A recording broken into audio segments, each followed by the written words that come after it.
뽀삐야 놀자 뽀삐야 일로와. 아유 잘한다 재밌지? 어머 뽀삐야 왜 갑자기 장난감을 안 물어? 너 하루 종일 뜯고 노는 게 특기잖아. 빨리 와봐. 뽀삐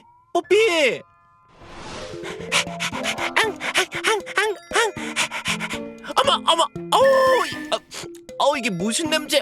아유 뽀삐야 내 입 냄새가 왜 이렇게 아유 혹시 언니 몰래 뭐 이상한 거 먹은 거 아니지? 뽀삐야 해봐. 뽀삐야 너 진짜 왜 그래? 입도 자꾸 발로 긁고 그러면 안 된다고 했지? 사료도 안 먹고 자꾸 이러면 진짜 언니 속상하다 진짜. 민지야 요즘 진짜 내가 걱정이야. 우리 뽀삐가 밥도 잘 안 먹고 그 입냄새도 진짜 장난 아니야. 나 진짜 막 앞에 막 구역질하고 힘들어. 혹시 어디 아픈 거 아닐까? 그거 혹시 치아 문제 아닐까? 우리 저 콩이가 치아가 흔들려서 병원 갔었거든. 그때 선생님이 정기적으로 구강관리 꼭 필요하다고 하시더라고. 아니 사람도 아니고 강아지가 구강관리가 필요해? 뽀삐는 지석이 많이 쌓이고 잇몸이 붓기 시작했어요. 이런 경우엔 스케일링이 필요합니다. 앞으로는 칫솔질도 관리해 주셔야 해요. 뽀삐야 미안해. 내가 네 이빨까지 챙겨하는 줄 몰랐다. 내가 이제 관리 잘 해줄게. 반려동물 구강관리로 고민하는 30대 여성 보호자의 사연이었습니다. 오늘 활기찬 클리닉에서는 반려동물 구강관리에 대해서 알아봅니다. 네, 여러분의 활력 넘치는 인생을 위해 활기찬 클리닉 함께 하시죠. 네, 오늘 활기찬 클리닉 시간에서는요. 반려동물 구강 관리에 대해서 알아보겠습니다. 장석진 원장 모셨습니다. 원장님 반갑습니다. 네, 반갑습니다.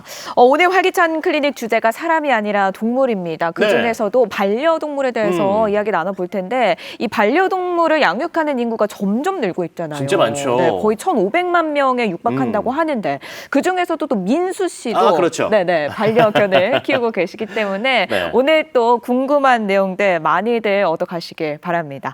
오늘은 우선 구강관리, 특히 반려동물의 구강관리에 대해서 알아볼 텐데 얼마나 이 관리가 좀 중요한지 설명해 주세요. 네, 일단 의학계 3대 통증 중에 하나로 들어갈 정도로 치통이 그 삶의 질과 엄청 연관이 많이 있습니다. 그래서 제가 수의치과를 시작하게 된 이유도 제가 이빨이 아파봐서 그래서 시작을 했거든요.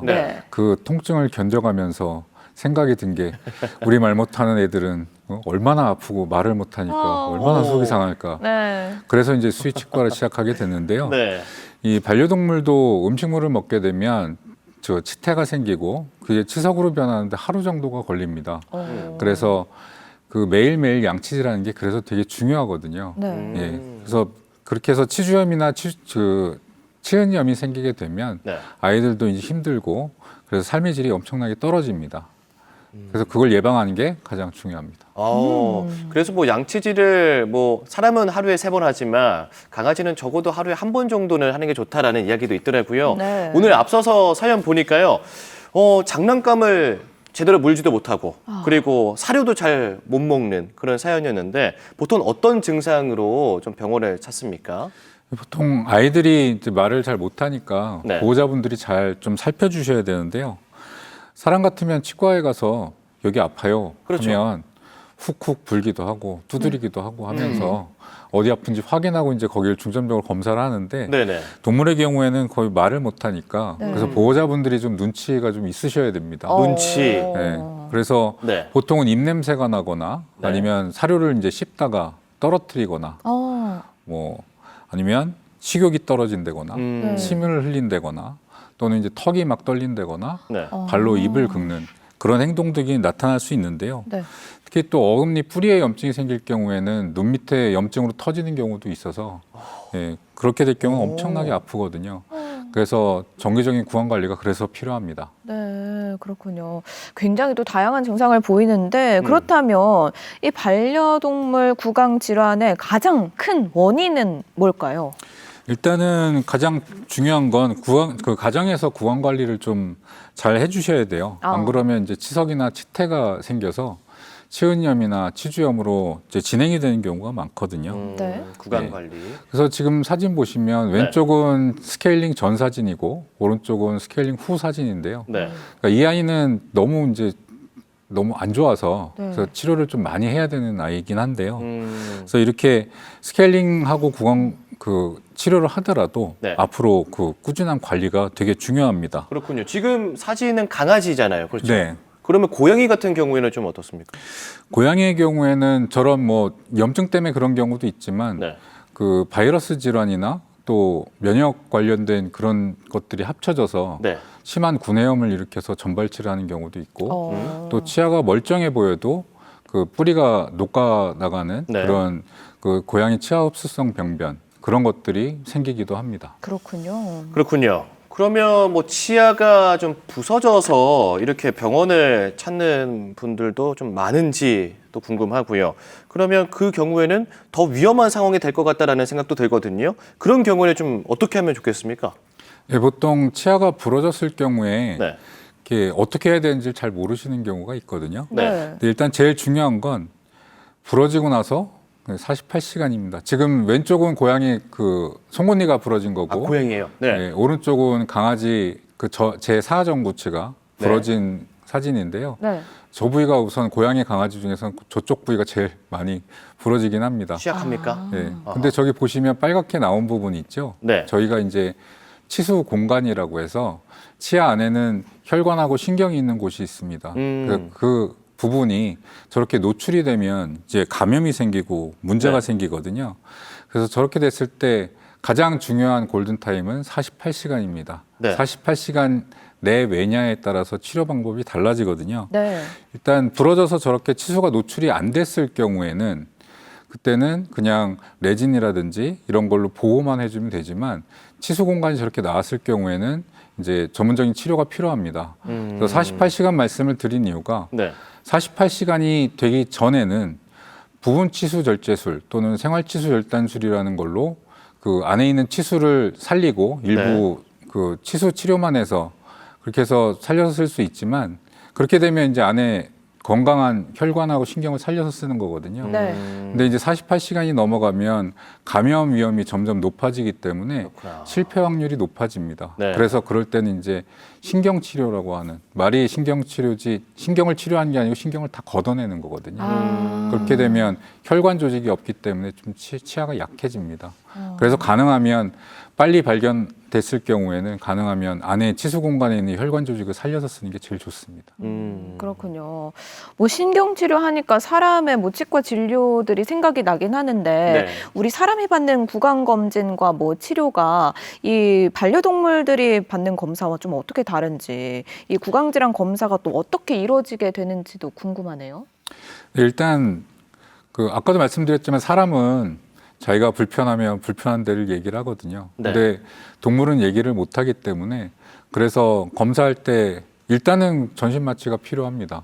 애들이 하고 가만히 있질 않기 때문에 그래서 전신 마취가 필요하고 그리고 일단 제일 중요한 건 아픈 곳을 찾아내는 게 제일 중요하거든요. 그래서 전신 마취를 해서 그 스케일링 하고 치아 방사선도 찍고 그리고 이빨 하나하나를 프로빙이라는 과정인데 프로브라는 기구로 다 돌려가면서 이빨하고 잇몸 사이가 몇 미리 들어가는지를 다 확인을 합니다.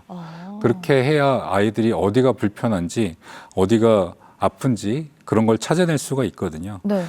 그 보호자들한테 항상 하는 말이 이걸 찾아내는 게 가장 중요합니다라고 강조를 합니다. 근데 그걸 그때 못 찾아내면 다음 또 스케일링이 언제 될지도 모르는데 그때까지 애들은 불편하고 참아야 되거든요. 그렇죠. 네, 그래서 그걸 찾아내는 작업이 가장 중요합니다. 그렇군요. 치과 치료 사실 상상만 해도 생각만 해도 좀 무섭잖아요. 맞아요. 반려동물의 구강 치료는 좀 어떤 방식으로 진행이 되는 겁니까? 일단 그 첫 스케일링을 2살 이상 때 하시는 게 좋고요. 네, 그때 시작을 하시는 게 좋고 그 이후에는 1년에 한 번씩 정기적으로 스케일링을 하면서 구강 검사를 하시는 게 제일 좋습니다. 그 양치질 사람도 하루에 세 번 하면서 1년에 한 번씩 스케일링을 하는데 네. 네. 동물은 뭐 오죽하겠습니까? 하루에 한 번도 어려운데요. 네. 그래서 정기적인 검진이 필요하고 일단 그 치과에서 불편한 곳을 얘기하고 바로 치료할 수는 있지만 강아지는 그게 안 되기 때문에 네. 네. 그래서 검진이 꼭 필요하고 그래서 저희 병원 같은 경우에는 이제 오전에 와서 혈액 검사하고 괜찮으면 수액을 맞습니다. 수액을 맞는 게 마취중의 문제나 마취 후 합병증을 줄이는데 되게 도움이 많이 되거든요. 그래서 그렇게 전신 마취를 이제 오후에 들어가면 그러면 그때는 이제 스케일링하고 치아 방사선 구강 검사하는데 1시간 정도 걸려요. 네. 네. 그래서 보호자분들한테 1시간 후에 오시라고 연락을 드리고 그래서 그 결과가 나오면 그거 가지고 나와서 보호자분과 이제 상담을 합니다. 어떤 치료가 필요한지. 그래서 네. 그게 결정이 되면 예, 그렇게 해서 치료가 들어가게 됩니다. 네, 그렇군요. 좋습니다. 자, 오늘은 반려동물 구강 관리에 대해서 이야기 나눠보고 있는데요. 이제 마지막 질문을 좀 드려야 될 것 같습니다. 네. 마지막으로 강조하고 싶은 말씀이 있다면 좀 간단하게 짧게 좀 부탁드리겠습니다. 네, 일단 제일 중요한 건 스케일링을 네. 하는 시점입니다. 스케일링하는 시점을 너무 늦게 잡아서 그러니까 네. 생각보다 치석이 좀 덜 있을 때 그때 이제 치과 치료를 해야 되는데 네. 생각보다 치석이 너무 많은 시점에 오셔서 치아를 잃게 되는 경우가 많거든요. 네. 그래서 좀 생각보다는 치석이 좀 덜 있을 때 그럴 때 오시면 참 좋을 것 같고